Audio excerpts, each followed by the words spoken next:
kwinjira mu masezerano. You are going to enter into your promises. Hallelujah. Hallelujah. Hallelujah. Hallelujah. Ugiye kujya mu You masezerano. are going to enter into your promises. Igihe kirageze. The time has come. Ngo Imana yavuze The whatever God has spoken kigushakishe. to search on you. Imana yavuze The whatever God has spoken to you kikugereho. to reach on you. Imana yawe irakomeye. But your God is so strong than the Imana yaracyari ibyiringiro. Be solid, they are still breathing.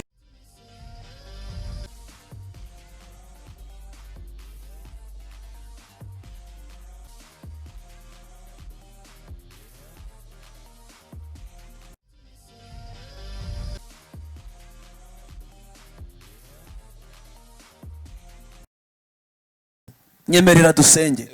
Let us be together Tangire dusenge. in prayer. Data mu izina rya Yesu. Jesus in prayer. Ndahesha umugisha.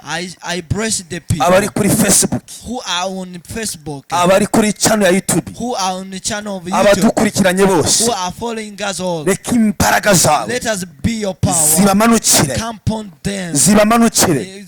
Comes upon them Zibakoreho. and touch them. Zibakoreho. And touch them. Ikibazo afite Every Satan of Gichemuke. Satan be healed. gikemuke Be healed. mu izina rya In the Yesu. name of Jesus. Mu izina rya In the Yesu name of Jesus. w'i Nazareti. In the Nazareth. Habwa umugisha. Be blessed. Tuguhaye karibu. We invite you. Karibu kuri YouTube.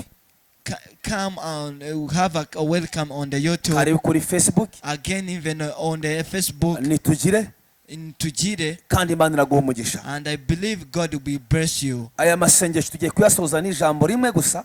These prayers we are going to finish with the Ndashaka one kurekura word. ubuhanuzi. And we want to release a prophecy. Ku kwezi kwa 11. This month of November, Icyo ugomba kuba cyo which we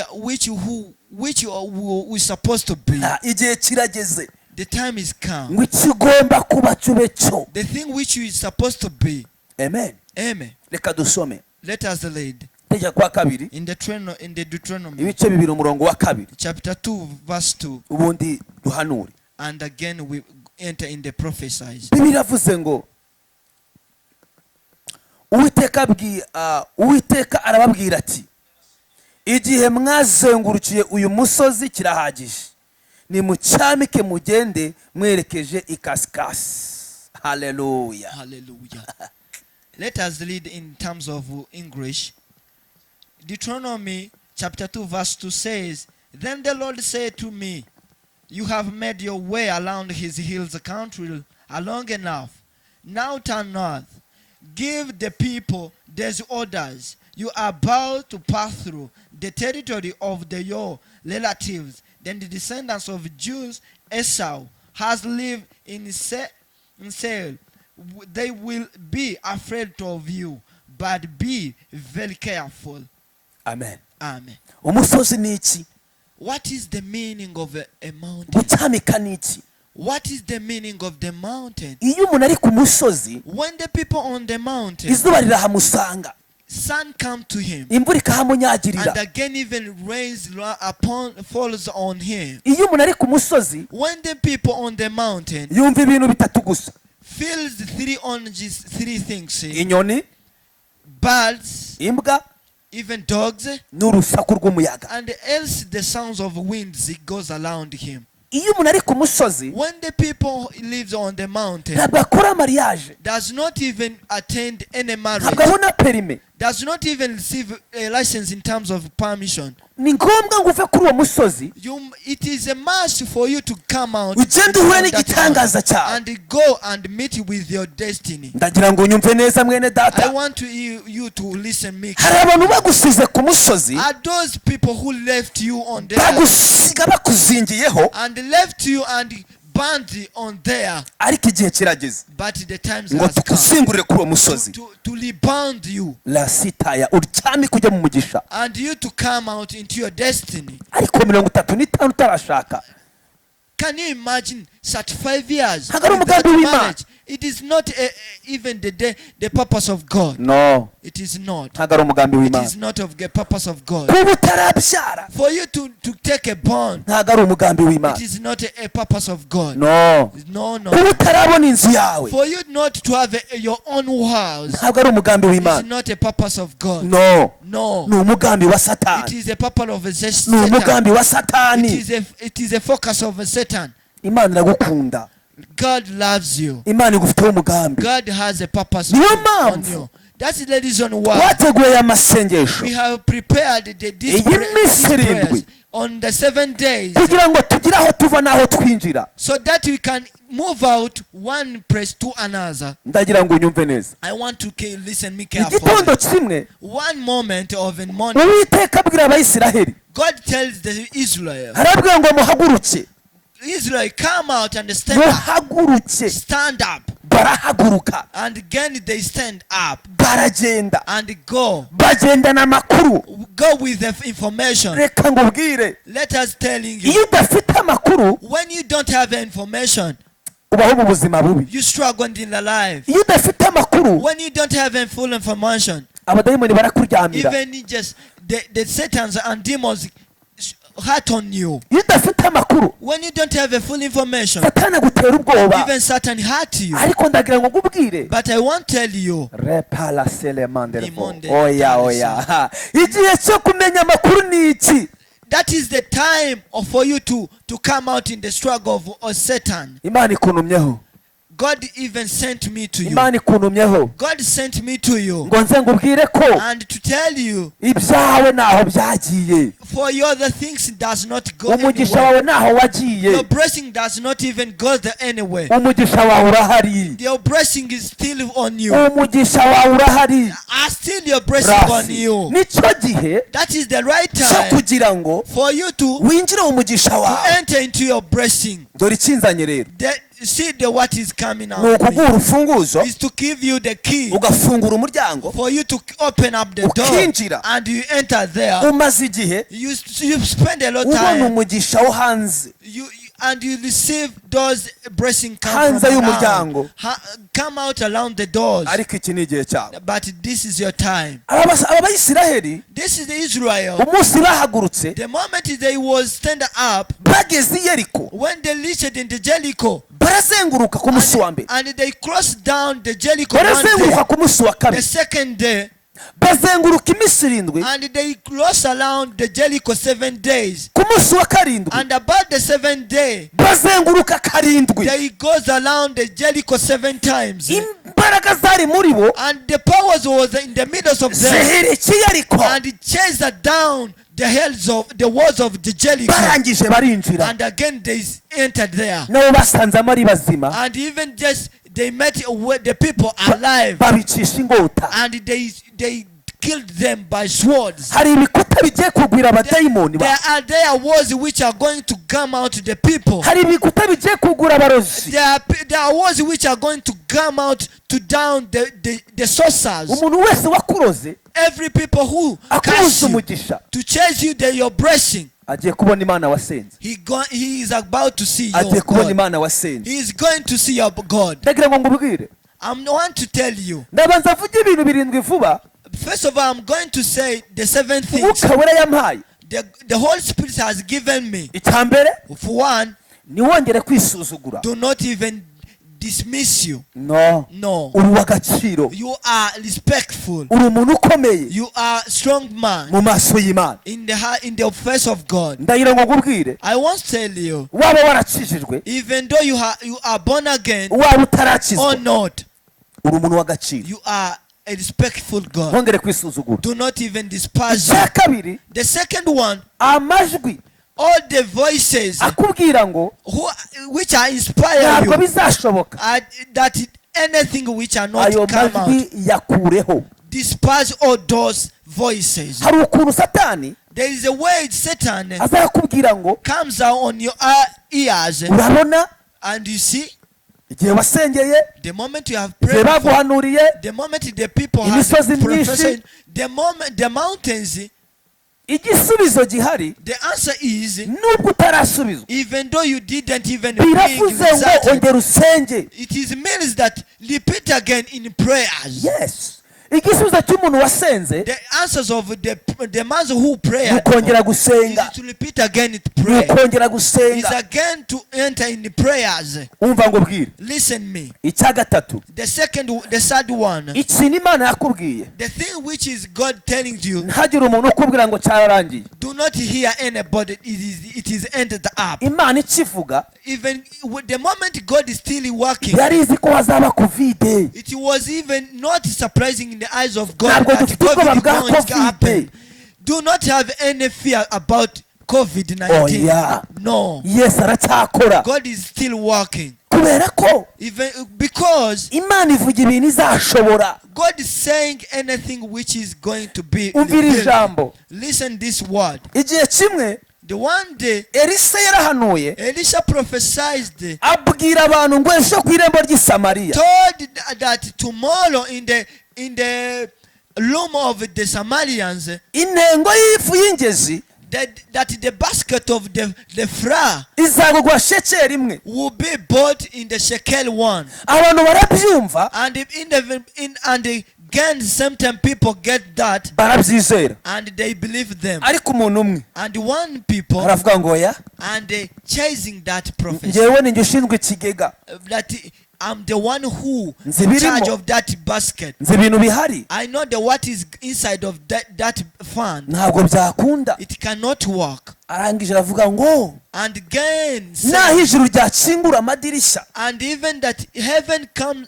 open up the doors, ngo ntabwo byashoboka. it cannot work. Umva ijambo risamubwiye, Listen me, the word of, uzabirebesha amaso you will see that doors, ntabwo uzabiryaho. but you didn't even eat them. Impamvu urayizi?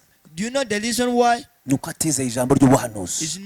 Is because he didn't even Turi believe hano. on that word of God. Turi hano The same time we are kugira here ngo duhanure, so that we can prophesy wakire ubuhanuzi, and you to receive that prophecy, ubuhanuzi bugukure mu buretwa. and that prophecy comes up you. Ijambo ryarambwiye muri Yeremiya 40 The words is telling me in the Jeremiah 40, ngo noneho rero and then uyu munsi today ndakubohora I'm revealing you, ngukureho iminyururu and and it breaks up your chains iri ku maboko yawe. on your hands. Ndagira ngo unyumve neza. Listen me carefully. Yeremiya 40 Jeremiah 40 umurongo wa 4, verse 4. Bibiri ivuze iki? The Bible says, Wowe umaze iminsi 7, you who spend the wowe uri kunyumva uri online, who listen me on the wowe line, waciye ubuhanuzi, who receiving the umva prophecy, icyo Imana ivuze, listen what God umva says, icyo Imana ivuganye nanjye. listen what is God Ndagira saying. ngo ubuhanuzi bufate. I want you to receive this Igihe prophecy. kirageze The times come ngo wakire mariage yawe, for you to receive ngo your wakire visa marriage, yawe, to receive your visa, ukire uwo mugongo, for you to be wakire imbaraga. to receive the Iyo umuntu power. afunzwe When the people hari bring umwambaro this, yambara. there is a dressing Iyo being umuntu wear. afunzwe When the people in hari ibyo kurya arya, there is the food must eat. ariko umuntu ufunguwe But the people who ajya aho ashaka, are out goes wherever he wants, agenda aho ashaka. goes anywhere. Niyo mpamvu But that is the reason why tugiye kubohora ubuzima bwawe. God is to rebuke whatever Uwo change musozi around you. bakurogeyeho, That mountain that curses you, uwo musozi the bakurogeyeho mountain was cast down upon you. ugiye kuwuhagurutswaho You are going to pick up out there n'imbaraga z'ijambo ry'Imana, with the power of the word of God, n'imbaraga z'amasengesho, with the power of the prayers, n'imbaraga zo kwizera. the power of with the Ah, believing. ndabona Imana I'm ibikoze, seeing God doing it. ndabona Imana I'm ibikoze. seeing God doing it. Bibiri ivuze iki? The Bible says, Noneho rero then uyu munsi today ndakubohora I'm just redeemed you ngukureho for you to live iminyururu all the chains iri ku maboko which yawe. are on your hands. Noneho rero Now uyu munsi today ndakubohora. I'm just break out the chains. Ndagira ngo unyumve neza. I want to listen me Hari carefully. abakuboshye There's a people who change bashingiye ku izina ryawe. depends on your hari name. abakuboshye There's the people who bitwaje which is colored icyo bari cyo.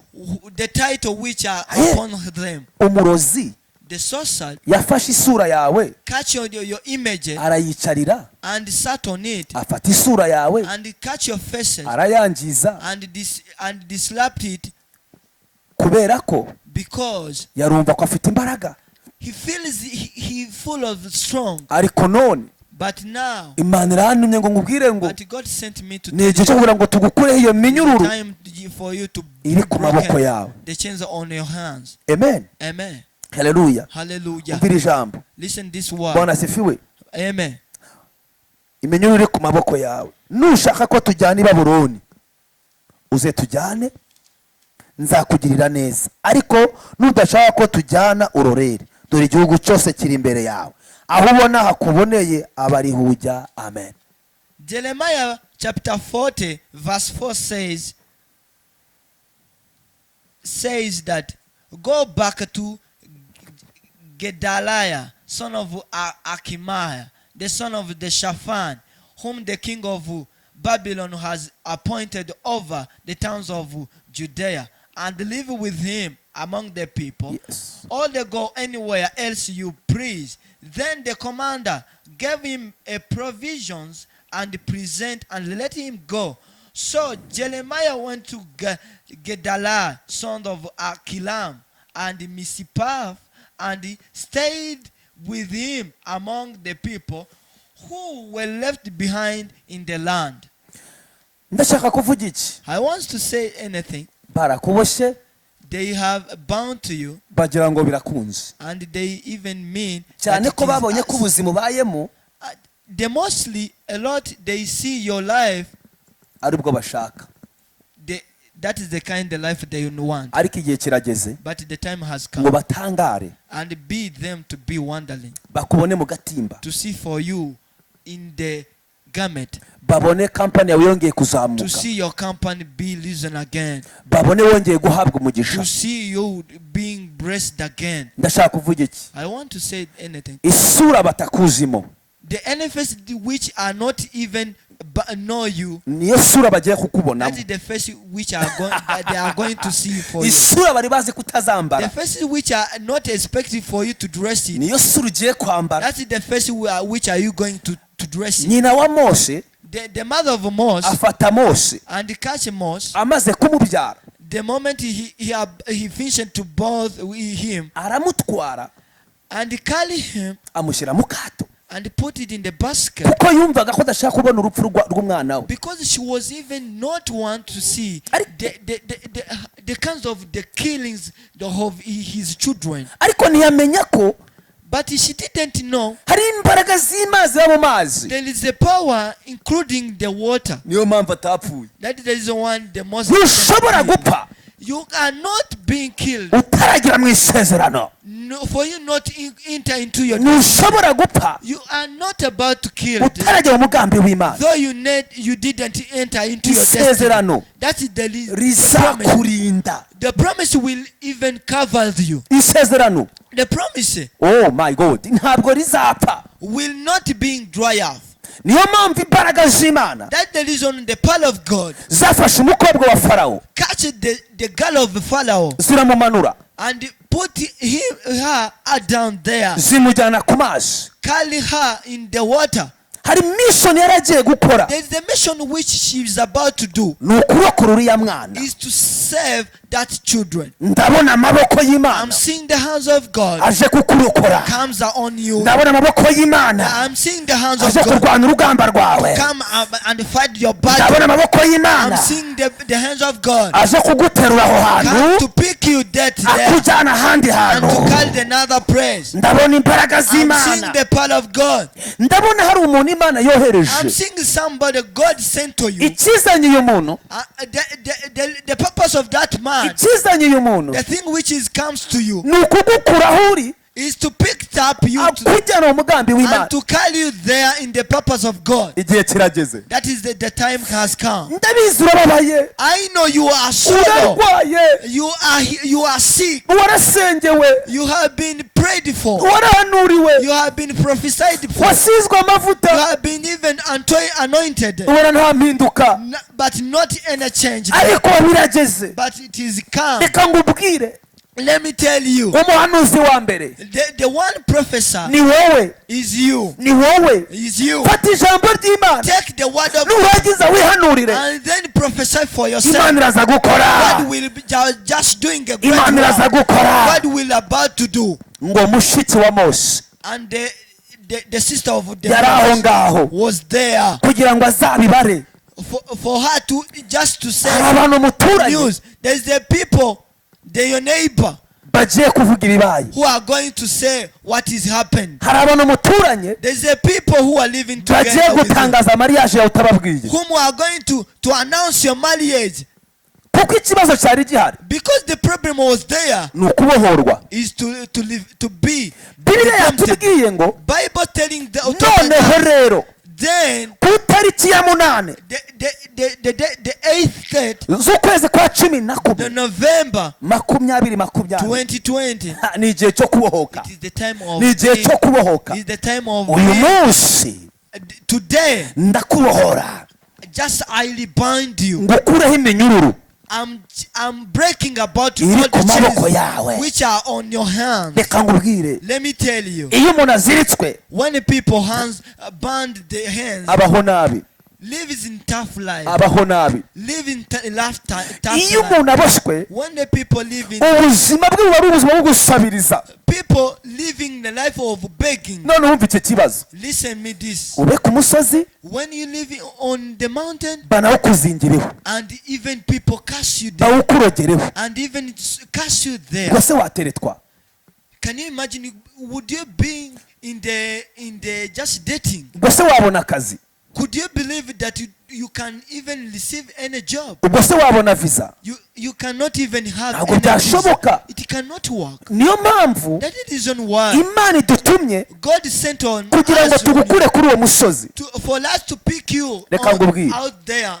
Ntuzongere kwemera Let me tell you, do not even believe ko again. umuntu akubwira ko ngo byarangiye. Allow any people to tell you that it is Ntabwo finished. birarangira. It is not finished. Ikindi, Again, another. ntuzongere kwemera Do not again ko umuntu akubwira ko allow any people tell you iyo ndwara muzabana that kinds of sick will be uzapfa with kuri you iyo myaka, and you will be about died on that age, iwanyu mupfa mukenyutse. and onto your family you are died of like that. Iyo umuntu abonye ibihumbi ijana arapfa, When the people receiving the 100,000, iwanyu nta wizubayo, and that into your family there's no any beauty. iwanyu nta muntu utunze imodoka. Into your family there's any people who has any car. Ngo ubwo se urumva we bizakunda? Can you imagine it will not work? Ngo bizaca mu yihe nzira se? How about any ways will be? Nawe urumva watunga etaje, Could you imagine that you have any fraud? urumva wabona visa ukajya mu gihugu Could ushaka? you imagine to have any visa and you go and abroad? Urumva waba umuyobozi wowe? Would you be imagining for you to be a leader? Iwanyu se ninde wabaye umuyobozi? How can be done that even though into your family any people cannot even be a leader? Nibakureke Leave that we n'ukuboko kw'Imana and together with you in the hands of bigiye God gukunda, will be bigiye successful. gukunda. It's gonna be successful. Bibiliya yatubwiye ngo Bible telling us igihe umaze kuri uyu musozi the moment you kirahagije. have sent on the mountain it is Ngaho enough. nimucamike mugende, There is any people who mwerekeze ikasikasi, and you focus on the cast mujye mu masezerano. onto in the promises. Hari isezerano There is a promise. nasezeranyije I promises Aburahamu, Abraham, Isaka Isaac, na Yakobo. and Jacob. Iryo ni isezerano ryawe, That is your promise. iryo ni isezerano That ryawe. is your promise. Mu izina rya Yesu, Name of Jesus. mu izina rya Yesu, Name of Jesus. iryo ni isezerano That ryawe, is your promise. iryo ni isezerano That is ryawe, your promise. iryo ni isezerano That is ryawe. your promise. Ora makosi amande robosaka, iryo ni isezerano That ryawe, is your promise. iryo ni isezerano ryawe. That is your promise. Mwene data,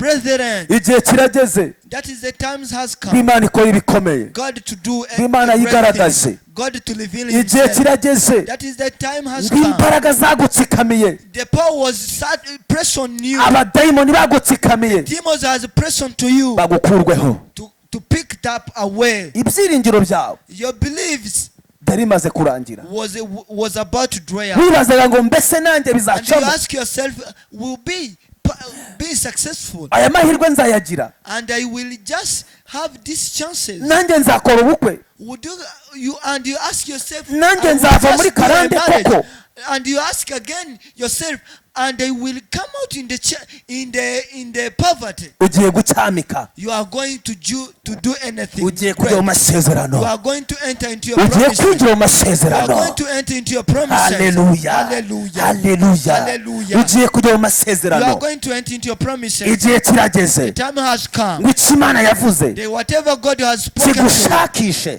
to search on you. icyo Imana yavuze Whatever God has spoken to you, kikugereho to reach on you, ntabwo kizayoba, it will not even just ntabwo kizayoba. you will not even just wonder. Oya, No. Imana yanjye Our God, niyo Mana yawe, that is your ni God. Imana ya Aburahamu, It is the same God of ni Imana ya Abraham, Isaka, the same God of ni Imana ya Isaac, Yakobo, the same God of Jacob, yaremye ijuru n'isi, the one who created the heaven, ikugambiriyeho ibyiza. which is plans the good plan on you. Haguruka ucyamike. Come and stand. Hari umuntu umwe There's the one guy, yari yicaye imbere y'iduka stand be near on the shop, arimo asabiriza, was about to beg, hanyura umuntu amugirira imbabazi, and someone comes around him aramubwira atumva, and tell him, injira hariya mu iduka enter on that shop baguha icyo ushaka, and ask whatever you want. namaze kwishyura. I'm finished to pay all. Arigendera, And that man leaves the undi place. aribaza, And that man asked himself, ndinjira muri iri duka ringana gutya, how am I be entered there? ninde unzi? Who knows me? Ubu se umuntu unyishyuriye birakunda koko? That the man who paid for me, an image which is unusual. Reka ngubwire, Let me tell you, bya mbere byaranze, the first thing didn't work. waracuruje urahomba, You have been just selling. ugitangira bizinesi biranga, The moment you have started the business, it was not wageze muri urwo successful. rugo biranga, You have reached in the home, but it didn't work. bigeze aho umugabo agusize, And reach a point, the husband left you. bigeze aho umugore agusize, Reach a point, a wife left you. ariko humura, But don't worry. hari Yesu ugukunda, There is there Jesus hari who Yesu loves you. ugukunda. There is the Jesus who loves Ni you. gake cyane It is a little while umuntu yakubwira ngo aragukunda people tell you, a person telling you that he atagushakamo loves you, inyungu. not just has not any purpose, any benefit. Nabonye Yesu abikora, I'm seeing Jesus. aramubwira ngo genda urakize, I'm seeing, and Jesus Yari telling amaze him, imyaka go, 12. you are healed. And that people was spent 12 years old, ari mugongo, being hurted the back. ariko ahuye na Yesu, But the moment he met with the God, Birahinduka. Jesus, the story changed. ndumva umwuka ambwira ngo I'm feeling his spirit. Imana ije guhindura ibintu byawe, God comes to tell you. Imana ije guhindura ubuzima bwawe, God is come to change your things. ugiye kuba ugomba kuba we. You are going to be whom you are supposed to be. Yesu ashimwe cyane. Praise God. Ndagira ngo mbwire abantu twatangiranye amasengesho, I want to tell the people who was starting together these prayers of 7 Imana days. ifite gahunda God has a plans to you zo kugufata to catch you ikagutwara and carry you mu isezerano. in the promise. Niwo mugambi Imana That ifite. is the plans of God. Ndagira ngo mbwire has. abantu basenze, I want to tell the people who abasengeye abana, have prayed the children, abasengeye who minerivare, prayed the school fees, abasengeye abagabo babo, who prayed his husband, abasengeye abagore babo, who prayed his wife, abasengeye visa. whom prayed the visa. Nta kintu na kimwe wasengeye There is no anything utagiye kubona, which are not going to kubera see. ko wari uguhagaze imbere, Because the whom standing before wakubuza you, gutambuka, whom obstacle you to go, Imana imukuyeho. God push him away. Umusozi wakubuzaga kubona isezerano, The mountain was obstacle uwo to musozi see the miracle. That mountain, niwe Imana ihagaritse. that is where Si God ukuwuhagarika stands. ahubwo It is not just stop it. irawurimbuye, It is to rebuke it. irawurimbuye. It is to rebuke it. Ntabwo uzongera guhura You n'ibisitaza, will not again meet to to face that challenges, kuko imana irashaka gukorana nawe. because it wants to work with you. Lesele kotaya menifu. Hallelujah. Ndagira ngo nyumve neza. I want you to listen me Iyo carefully. Bibiliya ivuze ngo ndakubohora, When the Bible is telling you that I'm going to, biravuze ngo ni umuntu wari uboshe ugiye kubohoka. when the Bible telling you that I'm about to chain you, Elisa amaze guhanura, when Elisha finished to prophesy, yaramubwiye ngo uzabirebesha amaso ntuzabiryaho. he told that man, you are going to see them, but you are not going to eat them. Yari yaranze kubyizera. That man didn't even believe them. Yesu yaravuze ngo Jesus said, mugize kwizera when you have the faith kungana akabuto ka sinapi, which met the snap, mwabwira umusozi ngo shinguka, you have the power to tell the mountain, go out. oh my God, mwabwira umusozi ngo tuve imbere. You can tell the mountain, goes in front of me. Ngiye mpagaze muri uko kwizera rero. For me, I'm standing on that promises and Reka the faith. ngubwire. Let me tell you, Luka 17 Luke 17 umurongo wa 5. verse 5. Haleluya. Hallelujah. Bwana asifiwe. Bwana sifiwe. Maze intumwa zibwira umwami Yesu ati twongere kwizera. Umwami ati mwagira kwizera kungana n'akabuto ka sinapi, mwabwira uyu muti randuka uterwe mu nyanja nawo ukabumvira.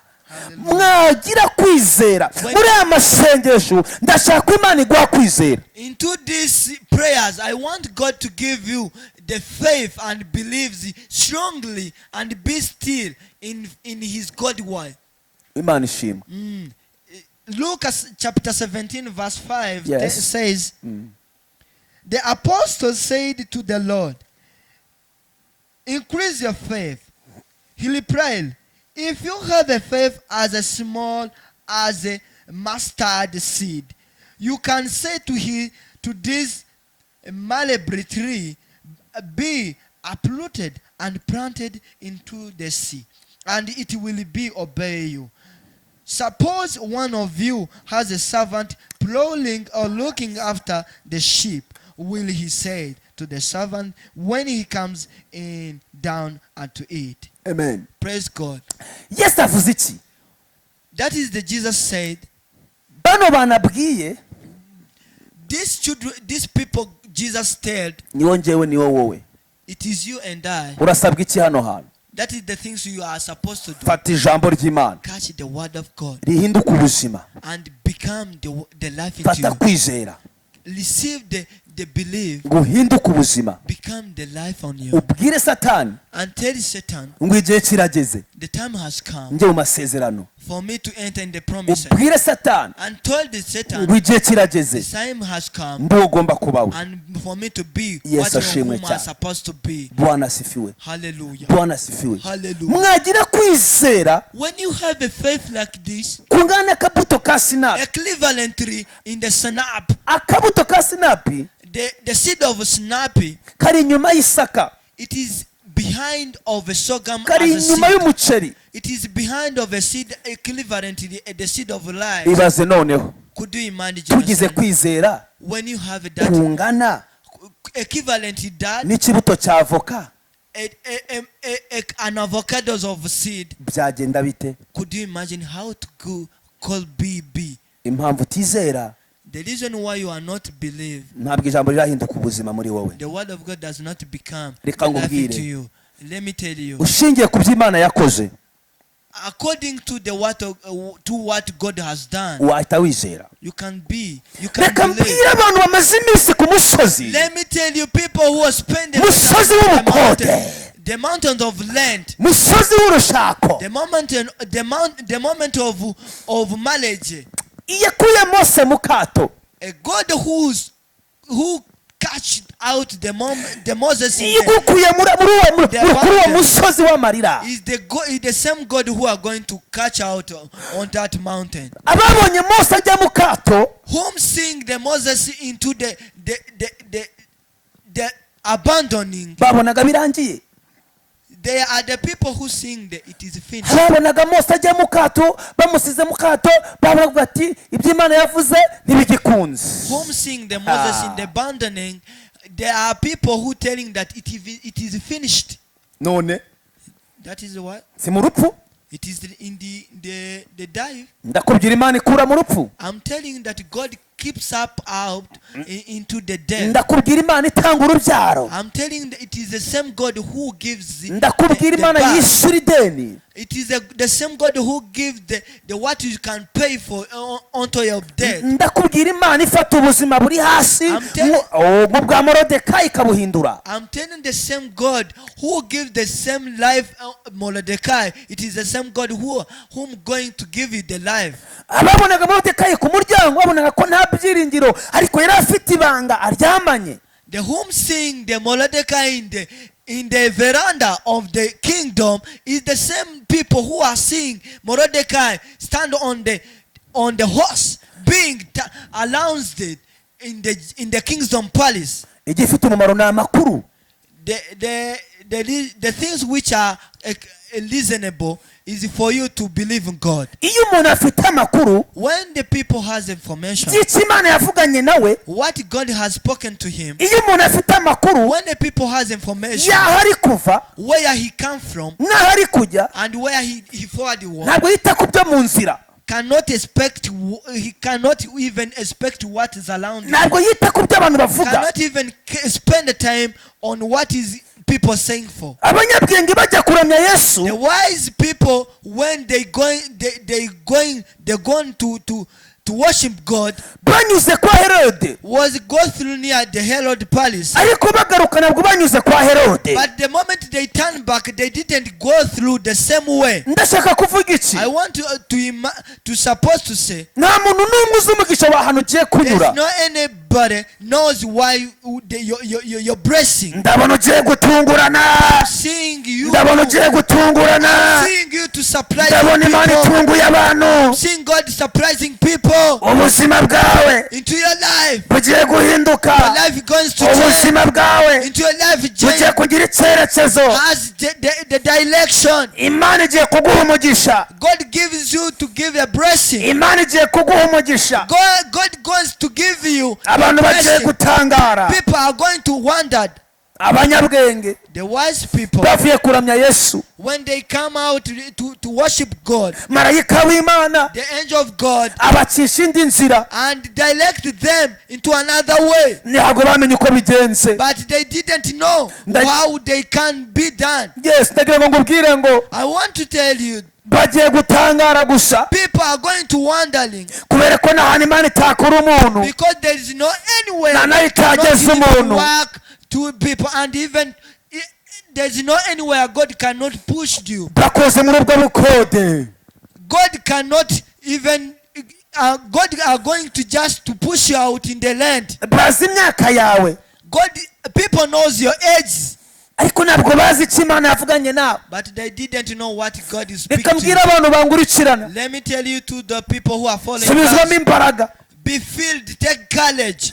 ndibuka umunsi imana ibwira umukobwa mu rusengero I remember one day God speak to the one girl in the church ntizamutambagiza that God will just carry that girl, nyirasenge arazi ko bitazashoboka that a mother, her mother didn't even expect that things could happen. hari amaboko y'imana There's the hands of God there, agiye kuremerera abadayimoni which are going to be my God a cast on the demons. yes hari amaboko y'imana There's the hands of God there, agiye kumena igicaniro going to blast the altar of the demons. acira imbaraga zimena igicaniro Receive the power of God. acira imbaraga zikingura umuryango Receive the power of God. acira imbaraga zituma uhanagurwa amarira Receive the power of being swept away maze your iminsi uri cries. kurira You have spent the moment in terms of crying. ndagira ngo unyumve neza Listen me careful. n'igihe cyawe It is your time. cyo kugira ngo imana yigaragaze The time God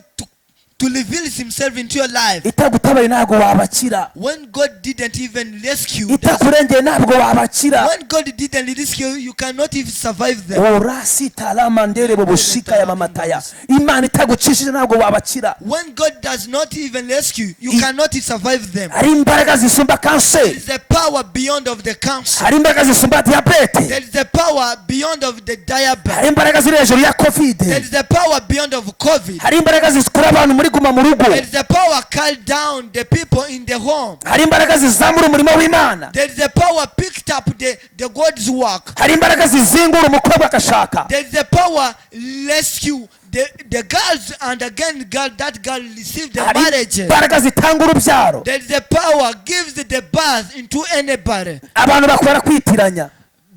People dismanaged or wondering to say the right thing. Ntabwo abantu bazi uwo uriwe. People didn't know you. Iyo baza kumenya uwo uriwe, If they know you, bari kwifatanya nawe. will be to gather it to you. Uri umugisha. You are blessed. Uri umugisha. You are blessed. Ndagira ngo unyumve neza. I want to listen me Tugiye carefully. gusoreza mu byakozwe We n'intumwa are going to fish in the Acts 28 28 chapter umurongo wa 6. in the verse 6, Niturangiza dusenge. and again and we pray. Bibiliya ivuze iki? Bible says Ba bandi bategereza yuko ari bubyimbe cyangwa ari bupfe akindutse, ariko bamaze umwanya munini babitegereje babona ntacyo abaye, barahindura bati ni Imana. hallelujah. Haleluya. Ba bandi Those ones bari bazi ko who are known birangiye. are finished. Reka some mu Cyongereza. Let us read in the English version. Yes. Acts chapter 28 verse 6 says, the people expected him to swell up or suddenly fall dead. But after waiting a long time and seeing nothing unusual happen to him, Hallelujah. they changed their minds and said he was a god. There was a estate near by that belonged to public pupils and the chief office of the island. He welcomed us to his home and showed us generous hospitality for 3 days. Amen. Amen. Hari ibintu inshira There is a serpent there yarumye Paulo, which is bite the Paul. birashoboka, It could be happen. biremera. It Hari ibintu happened. byakurumye. The things which bites you. Hari ibintu byakurumye The things which happen mu bites you rushako, in the marriage, muri business, in the business, mu bana, in the children, birakuruma, and bites you. uragerageza biranga, And you tried, you failed up, ubumara burinjira, and even the curses enter you, umugabo araguta, and the husband left you, umugore araguta, and the wives left you, urahomba, and you get a loss, ishuri riranga, and the schools failed up, urubyaro ruranga, the children failed up, imodoka iragwa, and the cars go down, inzu irashya, the house gets the bands. banki iraguteza. Banks come up into auction. Buri wese agira ibyamurumye. Whatever people has which Waba comes, uri umupasitori nkanjye, you could be a pastor nawe like ufite me. ibyakurumye, There's the things which has bited you. ariko uva ngo ubwire, But listen me carefully. ubumara The curses, ubumara the violence, bw'ibintu byakurumye the things which is bited you ntacyo buriya gutwara. does not do anything. Ubumara, The violence, ubumara the violence bwinjiye muri wowe, entered you ntacyo buramutwara. does not work in it. Uraba muzima, You're gonna be urajya mu masezerano, talent into your uraza kuba uwo ugomba kuba You're we, gonna be whatever whom you're gonna be. aho bagutegeye The way people pray, siho barakubonera. not where we are going to Ubwo find bumara that violence. ndabukogose, I bind them. ndabukogose I bind them. mu izina rya Yesu, mu izina rya Yesu, mu izina rya Yesu. Ndohereza ijambo, Send the word ndohereza ijambo rigukiza icyo gikomere, which are going to heal you. ndohereza ijambo I send the word ribohora ubuzima bwawe, which are going to change. ndohereza ijambo I send the word rikomore, which are going to heal your cars, rikomore, which are going to handle your cars. ngo ba bandi But those bategereza ko ari bupfa akindutse, waiting that man to ba bandi, miserable dead, ba bandi those people bategereza ko waiting for igisubizo cyabuze, the answer cannot work bagiye kumuteza cyamunara are about to come out in the auction. bakibitegereje When they spend time to wait babona arishyuye and they see that man paid. bakibitegereje When the moment the same time they wait, babona imana iramutabaye wa seeing God rescue that man. bakibitegereje When the moment they wait for, babona agiye kwiga they seeing that man goes bakibitegereje when the moment they babona invitation ya they mariage see the invite bakibitegereje when the moment they spend, babona kanseri yagiye they seeing the cancer goes diyabete yagiye diabetes goes away, hepatite yagiye hepatitis goes away. haleluya Hallelujah. haleluya Hallelujah. umva imbaraga zibohora Listen the n'imbaraga z'ijambo Listen, the power of that rescue me, it is the word of God. yesu ndamukunda I love Jesus. nzamurira imana icyubahiro mwene data Give the thanks to God. niba uri online facebook If you are online Facebook ukaba uri kuri youtube ikamba tv and again on the platform of YouTube, hereza imana icyubahiro give thanks to God kuko imana irakwibutse because God reminds you. ikwibukanye n'ibyawe And again with the ikwibukanye n'urugo rwawe again with your marriage, ikwibukanye n'ubuzima bwawe again with your life. ndabona imana ikwibutse God will ndabona imana ikwibutse oramandere bosi amakotaya hallelujah. zelebaya bakosia Hallelujah. randara baba basakataya Hallelujah. bakosoko ya mamasia ritaya bakoya babasia Hallelujah. ugomaro koso ya baba baba Hallelujah. okota ya maseda ya mama mama Hallelujah. ntabwo uzapfa You are not dying. ntabwo uzapfa not dying. ntabwo uzapfa not dying. uzarama You are going to- uzarama You are going to kugira ngo utekerereze abantu that you are testifying imirimo y'ibitangaza imana yakoze the great things God has done. hari igihe umuntu ari umwe na fiyase There is a moment people being bited with hari igihe ukundana fires. n'umuntu sha mugakundana There is a way, the moment people chatting in the dead ukamara n'imyaka 5 and spending 5 years uzi ko akijijwe and you knew that man is mwahura when you met you with him ugasanga ni umucomaji wa aracoma but he's the junkie ugasanga inzoga zaramwishe and you found that is the drunk man. aba muri caci Though he is on the temple mwavuye mu murenge and you finished in mwavuye mu the ikanisa sector and even again you left the basi church ukihangana and even ugatangira ku gicaniro cy'inzoga mu rugo about that there is no anything can do and about igicaniro cy'itabi the altar of drunkard amarira agatangira uwo munsi and again the same time the criers comes up at the same time. ndakubona byakubayeho I'm seeing you that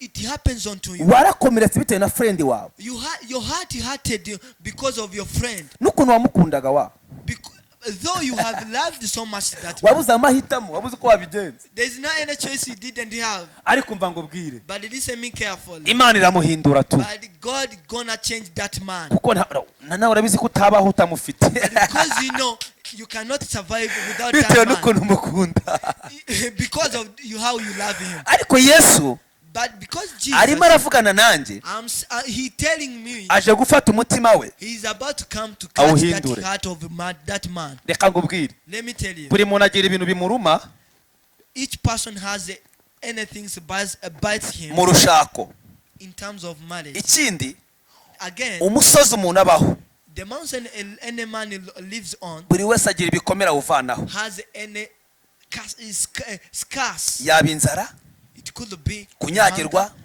being fallen down kutagira umuntu ukwitaho without being cared, kwambara nabi without lacking ubushomeri warize jobless, though you have guteretwa numenya aho banyuze being dating but you lost where the people goes away. abasore umaze gukunda nawe reba ukuntu bangana Could you imagine and numbering those people who uwo ni are umusozi with you? That is at the same time the mountain. uradepoza nta muguhamagara You applying any job but you didn't get any call. uwo ni umusozi That is the same time ibyo ni ibikomere the mountain. That is even the umuntu afite ari ku scars musozi people has on the mountain. ndashimira yesu But I thank Jesus ujya ufata ibikomere who take those scars akabihindura umunezero and turn them into joys. uranyumvise Do you listen me? uranyumvise Do you listen me? yesu Jesus niwe wenyine is the one ufata ibikomere umuntu akuye ku musozi yaratuyeho who take all those curses who people living on the mountain, Imana ikaguha imbaraga zo kutabyimukana. and God gives you a power not to come with together those curses. Ndashaka kuvuga iki? I want to imagine Hari ibintu bigiye gusigara mu butayu.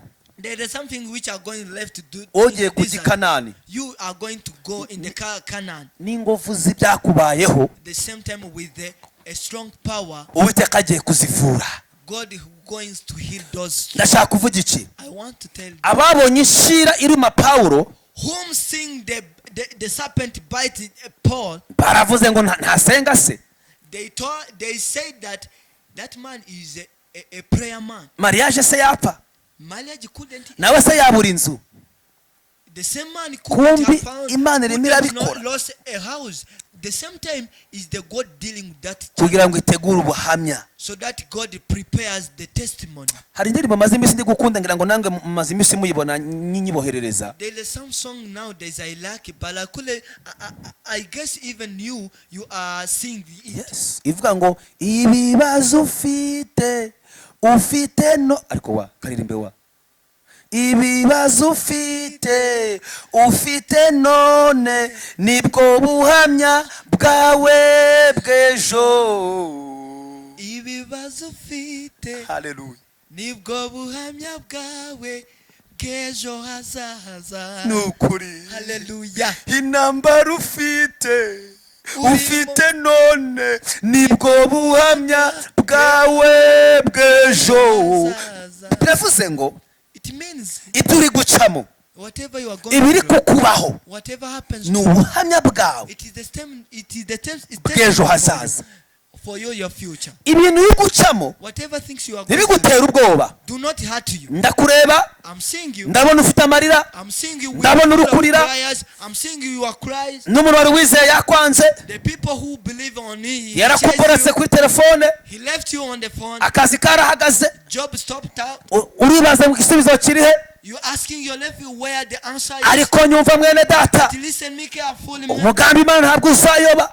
The plans of God cannot go anywhere but out to you. Tugiye gusenga. We are going to pray. Ba bandi Those people bategereza ko ari bupfe wait man to die atsindutse, with the miserable die. bamaze umwanya munini When they lost a long time, bakibitegereje, when they wait for, babona ntacyo abaye. didn't see anything happen. Kuba umugore yaguta, Even though the wife to left you, kuba umugabo yaguta, though the husband to left you, kuba waba uri imfubyi, though you are not orphan, kuba wahomba, for you to get a loss in the business, kuba abantu bose bakwanga, though all the people left you, kuba wafungwa, even for you to be into the cell, kuba waba wenyine, for you to be alone in the lifetime, kuba wahura n'ibibazo uri gucamo, though for you to meet in the life tough challenges, ntabwo bikuraho cannot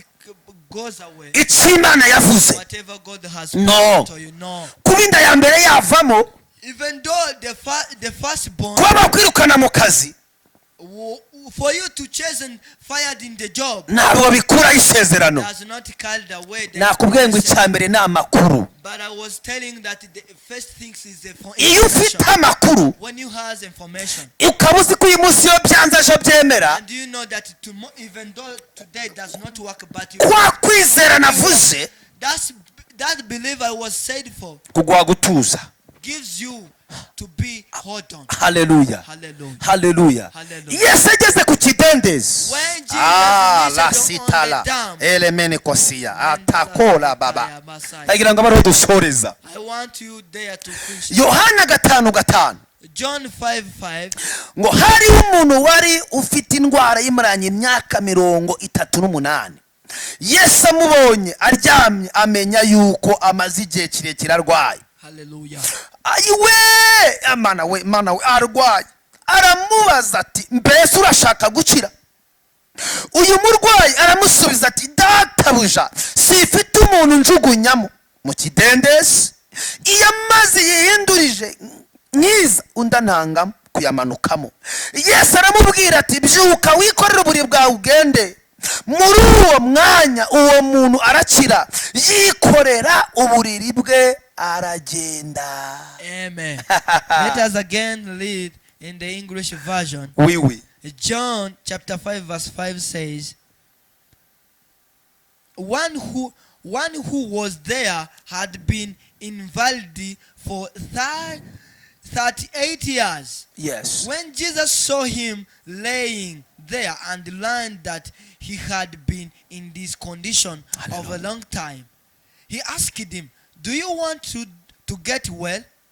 "Sir," he replied, "Sir, an invalid replied, I have no one to help me into the pool when the water is stirred while I'm trying to get into the same. One else goes down ahead of me." Then Jesus said to him, "Get up, pick up your mat and walk." At the once the man was cured. He picked up his mat and walked. And day on the which this took place was the Sabbath. Hallelujah. Urabizi ko You know, iyo umuntu akirwara when the people baramusura. get sick, people visit him. none se It is usual. iyo umuntu akirwara When the people get sick, baramusura da. people comes up around him. Icyumweru kimwe kwa muganga The one week abantu bose baragusura. on the hospital Iyo people umuntu comes afite on him. akabazo gatoya When the people has a small challenge, ubona ubufasha. you receive a support. Ibeshe se ikibazo cyawe uko iminsi igenda kigenda kitarangira. Let us your challenge spend a long time. Barakurambirwa. People will just hate you. Umva ngo bwire. Listen me. Iyo umuntu akikora impanuka, When the people immediately cause an accident, iyo umuntu agihomba, when the people immediately has a loss in the ubu business, ukibona abantu bakubwira ati tuzagufasha. you are still seeing people who are telling you, sorry, we are about to support you. Iyo umuntu akiva mu kazi, When the people get out in the job, baba bakiguhamagara. people are still calling you. Iyo hamaze ukwezi, When after 1 month, bazi kutarabona akazi, seeing that no, you don't have any job, baragukwepa. will just escape you. Aho mwahuriraga mu kabari, The place where we have been meeting with you, aho mwahuriraga kuri hoteli, the hotel you used to meet with them, iyo utakihagera when you didn't go there, barakwibagirwa. they lost you. Nuko abantu bateye. That is the way. Wibabara. Do not hurt Nuko yourself. isi iteye. That is the way. Wibabara. Do not sow. Umuntu nuko ateye. Do not anger. That's the way the human being it comes around you. Kubera ko azi ko nimuhura nibibazo uramubwira. Because he knows you are going to tell him about Iyo it. umuntu akiguhamagara kuri telefone, When people are stealing callings on the phone, akeneye miliyoni ukayimuha. and he knows you, when the moment he are asking you Akeneye 1 miliyoni 5 million, ukazimuha. and you give him 5 millions, Muba mukiri inshuti. you are still a friend with him. Iyo aguhamagaye When he calls you akwaka 500 ukabibura, and asking you 5,100, mu nshuti ze uhita uvamo. and you deny to give that money, that man delete you in the list of his friends. Ndashaka kuvuga iki? I want to imagine Abantu bajya barambirwa abandi. people hate people, other people. Iyo umuntu akiri mu ntebe y'icyubahiro, When the people still in the respectful throne, abantu bamuha icyubahiro. people gives me respectful. Kubera iki? Because of what? Ntabwo ari we bari guha icyubahiro, It's not him gives B. bari guha icyubahiro intebe They yicayeho. are giving the respectful that chair. Hari abantu bagukunda There are people there who loves you, badakunze wowe, not loving you actually, bakunze ibyo ufite. but loving the things you are, Ikizaba bikwereka, the things which are going to see. iyo byashize When those things dries up, barakwanga, they goes away. bakuvaho. They dry up. Si wowe bakundaga, It's not for you to love. bakundaga ifaranga zawe, They were loved for your money. bakundaga support wabahaga.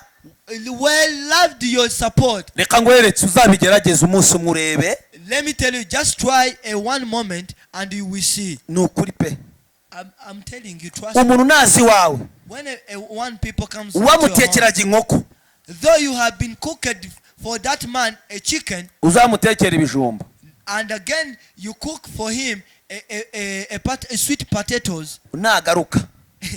that man again to come again. Burese ngwereke. Let me tell you, Ijijishe. try to ignore. fata umukobwa mukundana Catch your best girlfriend wamenyereje gusohokana ahantu heza, whom you usual to go in the casual in the hotels where with actually luxury, umujyane kuri cafeteria and you go with the cafe umugurire amata, and you buy for her amenyereye milk. hoteli. Though she used to spend things in the hotel. Nibwo uzamenya ko Pastor Steven akubwiye ukuri. Is the way you gonna know that iyo umuhamagaye though the moment you call her, ntabwo yongera kukwitaba. she not picks your call. Kubera iki? Because of what? Ntabwo akunda wowe, She didn't love that you. akunda ibyo ufite. She loves your things. Ushobora kumbaza ngo divorce ziri kuvaye cyane. You can ask me where the divorce are coming from. Kuki abo bari gutandukana cyane kandi basenga? Why those people are lefting the marriages as though are praying, are born again people? Igisubizo aho kiri. Get that answer. Baje mu rusengero, They enter into the temple, ntibahinduka, not change, bakunda abantu, and love people, badakunze bo, not loving actually those people, bakunze ibyo bafite. though they love the things who be honored them. Bageze mu rugo, And when they reached in the home, ibyo bashakaga those things which are focused on them birabura, lost basaba divorce. and they ask divorce. Umva ngubwire, Listen me. iyo umuntu akunze ibyo ufite When the people love you with your things, ntabwo akwihanganira, cannot tolerate you, ntabwo yihangana. cannot tolerate Iyo you. umuntu akunze ibyo ufite, When somebody loves your things, iyo ku kazi bihindutse, when the things change on your umushahara job, ugahindukaho gatoya, your salary my changes a God, little bit, araguta. that man will left you. Ni ushobora kumbwira ngo umugore wakunze umugabo adakunze akazi, uyu mugabo abuze akazi, umugore asaba divorce? You can tell him that any wife who loved a husband according to his status in terms of job, you can tell him that when that job stopped out, surprisingly, cannot that wife continue to love her husband? Oya, No. ntabwo aba yarakunze akazi, aba yarakunze umugabo we. That is on why that wife is not loving her husband, but actually loving her job. Yes. Niba bitarakubaho, If it didn't happen to ndagira ngo you, ubemenge ugire ubwenge. be careful. Umuntu nagukundira ibyo ufite, When the people somebody loves uzamenye ko uwo muntu you, utazamurana igihe. that people love your things could not even spend much time into your love. Nagukundira isuru ugakora impanuka azakwanga. The moment you cause an accident, though that your lover was loving your face, will left you. Nakunda ahantu utuye, Though she loves your where you live, agakunda imodoka ugendamo, and again loves your car, umunsi byahindutse, the moment those things changed, muzarangizanya. the things will be stopped there. Dufite ibibazo bingana gutyo. We have the same challenges like that. Isi ifite ibibazo What has challenge like kuko that? urukundo rutakiriho. Because not there nowadays the love. Abantu bakunda ibyo abantu bafite, People love things of people, bagakunda ibyo umuntu atunze. and again loves the people's things. Ariko uyu mwuka But this spirit, ndawirukanye mu izina rya Yesu I Kristo. chase this spirit in the name Mu of Jesus. barokore, mu bana b'Imana, in the peoples of God. turawirukanye wa. We chase the Mu spirit izina rya Yesu, in the name of Jesus. uyu musozi wo gukunda umuntu kukunze ibyo afite, This mountain of loving the things of people, turawuranduye.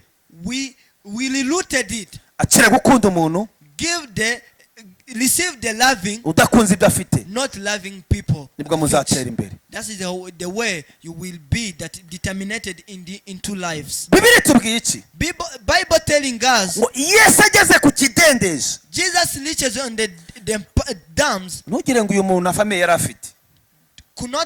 Do not imagine that man lost a family, Ahubwo kubera kurwara cyane, but because of spending much time in sickness, baramurambiwe. people get tired. Baramurambiwe. People getting tired. Niyo mpamvu bavuze ngo That is the reason why they say nta kintu azatumarira. they will not. That man not anything we reka tumureke let us just leave him. ntacyo azamara. And not anything he will do. Nyumva neza, Listen me careful. nyumva neza. Listen me careful. Iyo umuntu agifite udufaranga mo duke duke, When somebody still having some money, nta muntu n'umwe utamurwaza.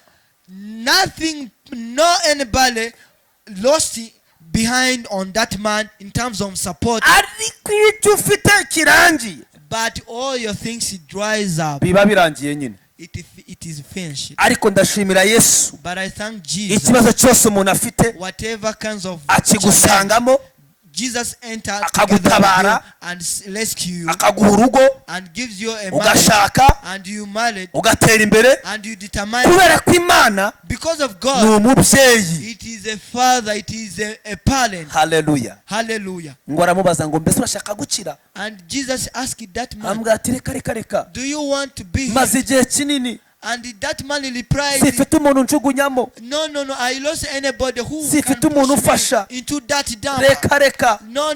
njyewe ninde wanjugunyamo se? For me, I lost any people who Iyo can ngiye push me into kumanukamo, that. When I'm about to into that, sanga bafite bene bo banhanzemo, I found somebody, other people singira actually umurwaza, entered there. I lost any people who can support me. singira umuntu ungemurira. I lost any people who can give me a food. Ubuzima bwawe Your life budafite umurwaza, lacking a support. Yesu arambwiye ngo Jesus tell me ariyiziye, himself come. ariyiziye, Himself come. aje guhindura He's come to change ubwo buzima bwawe, life kinds into your life. aje kugukura mu kibazo, To come pick you into aguha that kind of igisubizo. life and give you Randere babushira in the name makotaya. of Jesus. Nta murwaza wari ufite, abantu barakurambiwe, It is actually people tired get you. abantu barakurambiwe kubera ko umaze igihe mu bushomeri, People getting tired because of your job. ariko Yesu ntabwo arakurambirwa. But Jesus didn't get you tired for you. Reka ngushimire uburyo wakomeje kwihangana ukanamba ku mwami wacu Yesu. Let me thank you for you to be still and stand firm. Ntabwo ndi bubatsindire rero, I will not even spend much time. ndagira ngo dusenge Imana. I want to tell you and about pray. Ibyifuzo byawe narabibonye, I have seen your wishes. niho ndabisengera. I'm praying for them. Witegure kwakira igitangaza, Wait to receive your promises. witegure kwakira igitangaza. Wait to receive your miracle. Reka shimira abantu Let me just thank the people bagize uruhare rwo kuba turi kubwiriza live gutya, who participate for us to be on this platform live. nawe turaguhamagara gutera iyica n'inkunga. And even we invite you again for you to help and support this channel. Niba ubona bino bintu twabikomeza, If you seeing these things, we can just continue them dutera inkunga, turacyari batoya, supporting us, but we are still little. dufite imbaraga zo gusenga, We are still having a powerful dufite imbaraga zo prayer. kubwiriza, We are still having powerful dufite imbaraga prayer. zo gusengera abantu. We are still having powerful praying people. Dukeneye support yawe We gusa need your support. kugira ngo twagure umuyoboro wa, For that, for us to expand the channel, tubone kamera, for us to fund the tubone camera, ibikoresho, other materials, tubone amatara, and even to fund the studio lamps, yacu imere neza, for our studio to be well. maze umurimo w'Imana waguke, Again, our God's will be expanded. kandi uzabona umugisha mu izina And rya Yesu. again, we are sure you're gonna receive a blessing. Nawe wabikoze uzabona umugisha. You even who participate on this, Waduhamagara you are going to receive. kuri iyo nomero, You can call us on that number aho wanyura hose. where you can pass through. Twafatanya kwagura ubwami bw'Imana. Let us partner together. 0788 078 47 47 6 66 26 28 26 0783 073 6 667 15 15 71 71. ziri ku mazina ya Tugirimo Steven. That numbers are on the name of Tugirimo Stephen. Izo nomero wazikoresha Those numbers you can use them. aho uri muri Amerika. Where are you in the US? Reka nzisubiremo, Let me just repeat. 0788 078 47 47 6 66 26 26 0788 plus 250 78 078 plus 250 gatatu 3 gatandatu karindwi 6 7 15 15 karindwi rimwe 71. ni nomero ebyiri. That is the two numbers. ni nomero ebyiri. That is the two numbers. Yes. Yes. tugire impuhwe Steven, Tugirimo Steven, inkunga yawe your support turayigusabye. we asking for. ni ukuri Really, gashimira abantu badufashije I thank all those people who supporting us. kubaho tugeze ahangaha. Where we have reached for, hari abantu babigizemo uruhare. there's around people who are supporting us. akazi ngira, No any job he has. umurimo wanjye ni ugusenga. His job is to pray. biravuze ngo kuba ndi kubwiriza gutya It means for him to preach like this. hari ababigizemo uruhare. There are people around to support like imana ibaho that umugisha man. mu izina rya Yesu. God bless you so much. ndakurarikira gutera uyu murimo I inkunga, invite you this job he done, kandi natwe and even for us turagusengera, we are praying for you. turasengera ubuzima We are bwawe, praying for you. turasengera urugo rwawe, We are praying for turasengera your abana marriage. bawe, We are praying for your turasengera children. urushako We are rwawe, praying for your turaza marriage. kubyira imana We igutabara. are going to tell the God your children. rusi yomatanye na nawomi Lost being partners bimugeza kwa bowazi, and pushing her in the Boaz hand, nyamara orupa and ought yasubiye mu rugo aragenda. and come a turnabout into his family. iyo ugize ishaka, When you have a compassion, iyo ugize ishaka when you have a compassion ryo gushyigikira abandi, to support others, imana iragushyigikira. God support you again. reka mpanure noneho, Let me just ndagira ngo prophesy. nkubwire mwene I data, want to tell you, brethren, igihe kirageze times has come. imbaraga zikurwanya The power of ziveho, the power which are uve kuri uwo musozi to come out of the uje mountain kundi musozi and to wawe. go another mountain. rambere munsi y'amakota yawe. Hallelujah. ndagira ngo dusoze, I want to finish this. ndagira ngo soze mvuga aya I magambo. want to finish to say like imana this. nkorera, Our God we are working for, imana wasenze the God we are praying for, irakwibutse, remembered you. irakwibutse, Remembered you. ije gukorana nawe, He is coming to work with you. igarutse muri wewe, He is come again ije to kuguha you. icyubahiro. He is coming to give you the baroga respect. bataroga, Though cursing you or not, bazinga batazinga, or bind you or not, imana iragukunda, God loves you. imana iragukunda. God loves you. nanjye pastor Steven Even Pastor Stephen n'umusemuzi wanjye and for me, Dudu, we turagukunda, are loving you. na kameramani And cameraman people, we turagukunda. are loving reka you. tukubwire, Let us telling you, umusozi wawe your mountain, bari barakubujije, people was in tugiye mountain. We are kuwukujyanaho. going to call you musozi w'urushako, the mountain of marriage, musozi wo gukira, the mountain of healing, musozi w'akazi, the mountain of job, musozi wo kubona the visa, mountain of getting musozi visa, wo the gutabarwa, mountain of rescue, musozi the w'urubyaro. mountain of children. ndabona imana igutabaye, Seeing God ndabona helping imana you. I'm ikurengeye. seeing God you rata ya rescue. makosaya, Hallelujah. niya baba si ya Hallelujah. makota. Hallelujah. yesu, Jesus. yesu, Jesus. tabariye umumama, Rescue this amaze man. igihe ari kurira, His parents amaze spent igihe a apfuka moment, amarira, a long time in Christ. umugabo yaramutaye, Her husband left him. uyu mumama arimo ararira, This mom is crying. abana babuze minervari, Children lost the school fees. mutabare, Rescuing him. ari mu bukode, She is in rent. akeneye ibyangombwa. She wants the ndiho documents. ndakureba mama, ndiho ndakureba. I'm seeing you, Mama. I'm seeing you. iyo nomero twaguhaye uraza kuyinyuraho umbaza ubusobanuro That neza. is number you gonna use to communicate with him. ndabona ufite ikibazo cy'umutima, I'm seeing you. You has umaze a challenge iminsi of ufite heart. pressure, You spend a moment with the depression of heart. urimo uribaza ngo njye imana iracyanyibuka. You're asking yourself, God did remember me. nyumva neza, Listen me imana carefully. irakwibutse, God remember you again. ukiza uwo mutima. You are healing your heart again. ndabona umuntu akiri umutima, I'm seeing God. I'm seeing anybody being ndakubona aho healed in your wicaye, heart. ndakubona aho wicaye, I'm seeing you ndakubona where you sit. muri iyo ntebe, You're in your muri iyo ntebe on wicayemo, that chair. umaze igihe udasinzira. You spend a lot nights without hari sleep. ikiganza cy'imana, There is the hands of hari God. ikiganza cy'imana. There is the hands of God. umugore yaragutaye, Wives was left with you aragusahura, and he stole stolen all the things. none usigaye mu kibazo, And again you left in the challenge. mwafashe ideni rya You banki, have actually getting a none yarigendeye, credit in the bank, and she was gone, left you actually. ariko ntabwo Yesu yagiye. But Jesus didn't go away. Yesu aracyahari, Jesus is still with you. Yesu aracyakora, Jesus is still working. Yesu aracyahindura amateka. Jesus is still changing the testimony. Ndareba uyu mukobwa ndiho ndamureba, I'm seeing this girl. I'm seeing girl. umusore wa mbere mwarakundanye, One boy we was in dating with you, umwereka iwanyu, and he showing him where you live, arigendera, and again he left you, mukundana n'uwa kabiri, and again same story to the umwereka second abashuti one. bawe,